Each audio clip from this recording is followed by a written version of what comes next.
स्वागत है। आज हम बात कर रहे हैं अंटार्कटिका की, दुनिया की सबसे ठंडी और शायद सबसे रहस्यमयी जगहों में से एक। हमारे पास जो जानकारी है वो बताती है कि ये जगह सिर्फ बर्फीली ही नहीं बल्कि काफी अलग है। मतलब ज्यादातर जगहों की तरह यहाँ कोई भी बस यूं ही नहीं जा सकता है ना। हाँ, एक तो वो तापमान वाली बात है, 0 से 90 डिग्री सेल्सियस नीचे तक, मतलब बहुत ही ज्यादा ठंडा। पर क्या सिर्फ यही वजह है या कुछ और भी है?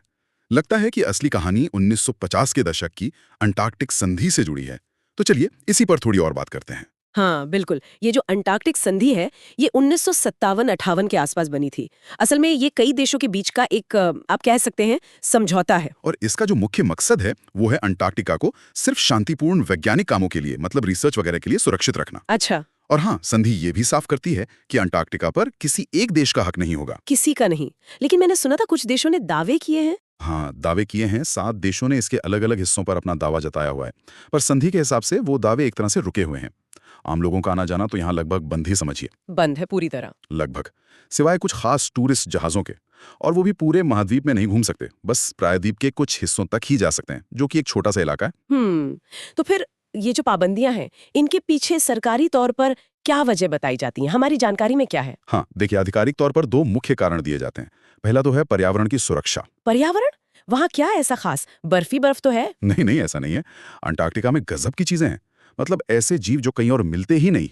फिर बर्फ के नीचे छिपे हुए पहाड़ हैं, पूरी पर्वत श्रृंखलाएं हैं। वो खून वाले झरने का जिक्र सुना होगा, वो असल में लोहे की वजह से लाल दिखता है। और हाँ, कुछ ज्वालामुखी भी हैं जिनसे सोने के कण निकलते हैं, ऐसी बातें भी हैं। सच में सोना। खैर, और दूसरा कारण? दूसरा कारण है लोगों की अपनी सुरक्षा। आपने खुद ही बताया, -90 डिग्री सेल्सियस तक तापमान, इतनी भयंकर ठंड जानलेवा हो सकती है।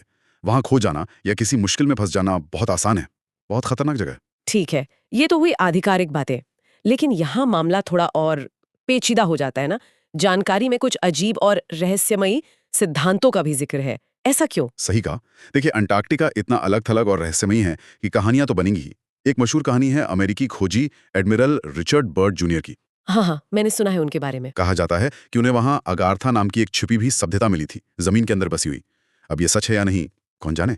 अच्छा, और भी हैं ऐसी कहानियां? हाँ, कई हैं। जैसे कि दूसरे विश्व युद्ध के समय के नाज़ी गुप्त ठिकाने वहां थे, या किसी प्राचीन खोई हुई सभ्यता के निशान मिले हैं। कुछ लोग तो ये भी मानते हैं कि दुनिया चपटी है और अंटार्कटिका उसका किनारा है। और हाँ, जानकारी में वो सैटेलाइट तस्वीरों का भी जिक्र है, जिसमें एक विशाल एलियन जैसा चेहरा दिखता है। हम्म।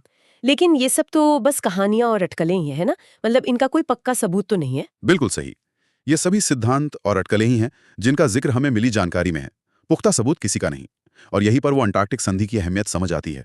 वो संधि ही इस महाद्वीप को सिर्फ वैज्ञानिक रिसर्च के लिए बचाकर रखती है, और किसी भी तरह की फौजी कार्रवाई या फिर मतलब बिना रोक टोक वाली दखलंदाजी से बचाती है। और अगर कोई ये नियम तोड़े, मान लीजिए कोई चुपके से वहां जाने की कोशिश करे तो सजा काफी सख्त हो सकती है। जुर्माना बहुत भारी है, करीब 10,000 अमेरिकी डॉलर तक लग सकता है, और जेल भी हो सकती है। जेल? हाँ, हर नियम के उंगली पर 1 साल तक की सजा हो सकती है। और ये सजा आमतौर पर उस व्यक्ति का अपना देश देता है, अगर वो देश संधि का हिस्सा है, या फिर वो देश जिसके जहाज या विमान से वो व्यक्ति वहां पहुंचा हो। कैप्टन या पायलट पर भी कार्रवाई हो सकती है। समझ गई।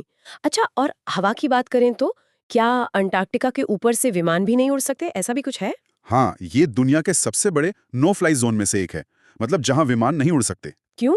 एक नियम है, शायद 80 के दशक में बना था, कि इमरजेंसी की हालत में मदद के लिए कोई भी विमान किसी हवाई पट्टी से 60 मिनट से ज्यादा दूर नहीं होना चाहिए।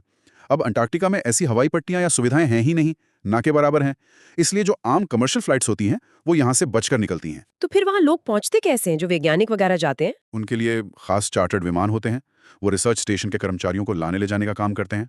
गर्मियों में वहाँ करीब 3,000 लोग होते हैं, और सर्दियों में तो बस 400 के आसपास। तो वहां जो लोग रहते हैं उनका जीवन कैसा होता होगा? बहुत मुश्किल। जानकारी में मैकमुर्डो स्टेशन का जिक्र था, वहां कुछ दुकानें वगैरह हैं? हाँ, मैकमुर्डो स्टेशन जैसी जो बड़ी जगह हैं, वहाँ कुछ बुनियादी चीजें मिल जाएंगी। जैसे कॉफी शॉप है, एक दुकान है, पोस्ट ऑफिस है, शायद 2 एटीएम भी हैं। लेकिन कुल मिलाकर जीवन काफी अलग थलग और नीरस सा हो सकता है। मुश्किल तो है ही। और दुख की बात यह भी है कि कई खोजकर्ता वहां अपनी जान गंवा चुके हैं। कुछ के शव तो बर्फ में दबे मिले, और कुछ तो कभी मिले ही नहीं। ये वहां के खतरों को और भी साफ कर देता है। हम्म। तो संक्षेप में कहे तो अंटार्कटिका पर पाबंदियों की मुख्य वजहें वही हैं, पर्यावरण की सुरक्षा और इंसानों की सुरक्षा। और ये सब अंटार्कटिक संधि के तहत होता है। ये वैज्ञानिक खोजों के लिए एक संरक्षित इलाका है। लेकिन जैसा हमने बात की, ये जगह इतनी दुर्गम है, इतनी अनोखी है कि इसने कई अनसुलझे सवालों और दिलचस्प कहानियों को भी जन्म दिया है। और ये सब हमें मिली जानकारी में भी दिखता है। हाँ, तो इन सभी बातों को अगर देखें, एक तरफ आधिकारिक कारण, नियम और दूसरी तरफ ये लगातार बनी रहने वाली रहस्यमयी कहानियां, तो अंटार्कटिका के बारे में सोचने पर सबसे ज्यादा क्या चीज मजबूर करती है? मतलब वो कौन सा पहलू है जो सबसे ज्यादा जिज्ञासा जगाता है कि आखिर वहां और क्या-क्या छिपा हो सकता है?